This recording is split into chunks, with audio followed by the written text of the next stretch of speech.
Hello students, आप सभी का स्वागत है जेआरएफ अड्डा चैनल पे। जिन भी स्टूडेंट्स ने अभी अभी सीएसआई नेट जेआरएफ क्वालिफाई किया है और अगर आप किसी पीएचडी प्रोग्राम में एडमिशन लेना चाहते हैं तो बहुत सारे ऑलरेडी इंस्टीट्यूट्स के जो फॉर्म्स हैं वो आकर के क्लोज भी हो चुके हैं। इसी कॉन्टेक्स्ट में एक बहुत अच्छी गुड न्यूज़ है आप लोगों के लिए।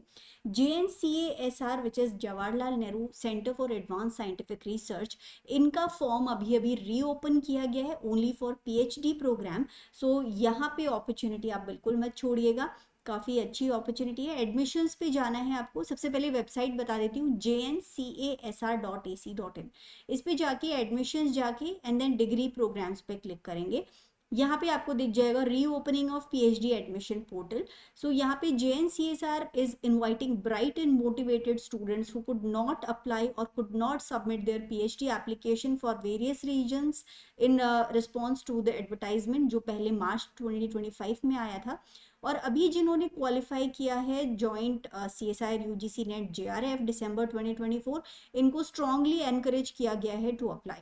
इंपॉर्टेंट डेट्स देख लीजिए, 2 मई को ये फॉर्म रीओपन हुए थे और 10 मई इज द लास्ट डेट। तो टाइम बहुत ही कम बचा है, टाइम रहते अपना फॉर्म ज़रूर फिल कर लीजिएगा। अप्लाई करने के लिए यहाँ पे एक लिंक दिया गया है, इस लिंक पे आपको क्लिक करना है। कंप्लीट एडमिशन ब्रोशर आप यहाँ पे देख सकते हैं, ये क्लिक हियर का ऑप्शन है। मैंने ऑलरेडी ये जो ब्रोशर है इसको ओपन करके रखा हुआ है।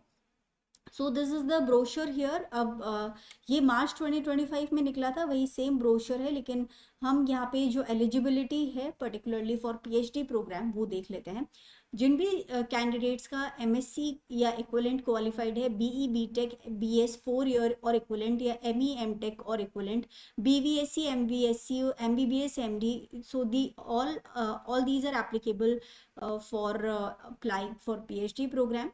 Now candidates with MSc or equivalent, ME MTech और equivalent should have 55% एग्रीगेट। तो इन बच्चों को 55% एग्रीगेट चाहिए, और वो स्टूडेंट जो 4 ईयर या 8 सेमेस्टर बैचलर्स डिग्री प्रोग्राम के बाद में पीएचडी के लिए अप्लाई करना चाहते हैं, आपका एग्रीगेट 75% मार्क्स होना चाहिए।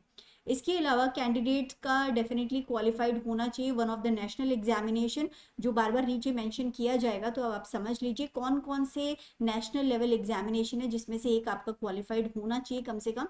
सो GATE, JEST, GPAT, UGC JRF, CSIR NET JRF, ICMR JRF, DBT JRF, INSPIRE JRF, इनमें से कोई सा एक नेशनल लेवल एग्जामिनेशन ऊपर वाली एलिजिबिलिटी क्राइटेरिया के साथ, ये भी एक क्राइटेरिया है, ये भी आपका कंप्लीट होना चाहिए।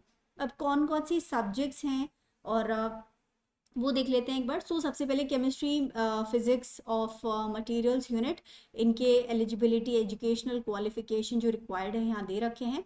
और नेशनल एंट्रेंस टेस्ट कौन सा आपका क्वालिफाइड होना चाहिए वो यहाँ दिया हुआ है। Then next is engineering mechanics units. मैं डायरेक्टली आ जाती हूँ evolutionary and organismal biology unit. So यहाँ पे मास्टर्स डिग्री इन साइंस और equivalent in life science, any area of biological science, maths और फिजिक्स। इसके अलावा बैचलर्स डिग्री हो आपके पास engineering technology, 4 years bachelors of science और equivalent in biotechnology, biological engineering और एनी बायोलॉजी रिलेटेड एरिया, ये आपका MBBS MD BVSc MBSC qualified होना चाहिए। इसके साथ में एक वैलिड गेट, जेस्ट स्कोर या नेट जेआरएफ आपके पास होना चाहिए। सेकेंड ऑप्शन है मास्टर्स डिग्री आपके पास अगर है इंजीनियरिंग टेक्नोलॉजी या इक्विवेलेंट में इन बायोटेक्नोलॉजी, बायोलॉजिकल इंजीनियरिंग और एनी बायोलॉजी रिलेटेड एरिया, उस कंडीशन में ऊपर जो भी मैंने नेशनल लेवल एग्जामिनेशन बताए थे उनमें से कोई भी एक आपका क्वालिफाइड होना चाहिए। नेक्स्ट है molecular biology and genetics unit. इसके अंदर भी सेम है, masters degree in science, equivalent in bio informatics, biotechnology, chemical biological life sciences, या bachelors degree in engineering technology, 4 years bachelors of science और equivalent in biotech, bio informatics और any biology related area, या आपका MBBS MD हो। इसके अलावा आपके पास एक वैलिड गेट, जेस्ट स्कोर या फिर एक नेट जेआरएफ होना चाहिए। Masters degree in engineering technology और इक्विवेलेंट इन बायोटेक्नोलॉजी, बायोइन्फॉर्मेटिक्स और एनी बायोलॉजी रिलेटेड एरिया, अगर ये क्वालिफिकेशन है तो कोई भी एक एग्जाम जो ऊपर बताए गए थे उसमें से आपका क्वालिफाइड होना चाहिए साथ में। नेक्स्ट है केमिस्ट्री के लिए, तो उसका एलिजिबिलिटी क्राइटेरिया यहाँ दिया हुआ है। नेक्स्ट आ जाता है न्यूरो साइंस यूनिट, तो इसका भी मैं पढ़ देती हूँ। मास्टर्स डिग्री इन साइंस और इक्विवेलेंट इन neuro science, bio informatics, biotechnology, biological life sciences और फार्मेसी, इनमें से कोई एक मास्टर्स डिग्री या हो आपके पास, या फिर 4 years बैचलर्स ऑफ साइंस और equivalent in biotech, bio informatics और any biology related area, bachelors degree in engineering और technology, electrical, computer science branches, या आपका एमबीबीएस एमडी हो, या masters 4 year bachelors degree non biology area with demonstrated interest in neuro science can also apply here.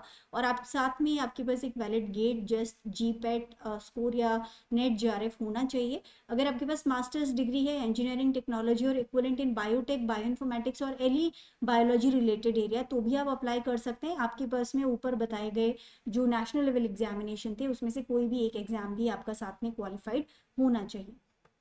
सो ये बात हो गई सभी सब्जेक्ट्स की। लास्ट है थ्योरेटिकल साइंसेज यूनिट। सो इसमें बेसिकली ये जो इलेक्ट्रॉनिक्स, केमिकल, मैथ्स, फिजिक्स और मटेरियल साइंस वाले स्टूडेंट्स के लिए है, तो ये आप डिटेल में देख सकते हैं। तो स्टूडेंट्स ये तो हो गई एलिजिबिलिटी क्राइटेरिया की बात। अगर आप एलिजिबिलिटी क्राइटेरिया फुलफिल करते हैं और अगर अभी अभी आपका नेट जेआरएफ हो गया है, सीएसआई नेट जेआरएफ, तो डेफिनेटली आपको अप्लाई करना चाहिए। यहाँ पे काफ़ी अच्छी गोल्डन अपॉर्चुनिटी है एटलीस्ट आप लोगों के लिए। इन पर्टिकुलर इंस्टीट्यूट के लोगों ने सोचा है कि जिन बच्चों ने अभी अभी क्वालिफाई किया है उन्हें भी डेफिनेटली चांस मिलना चाहिए। So we should be thankful to them for thinking that deep.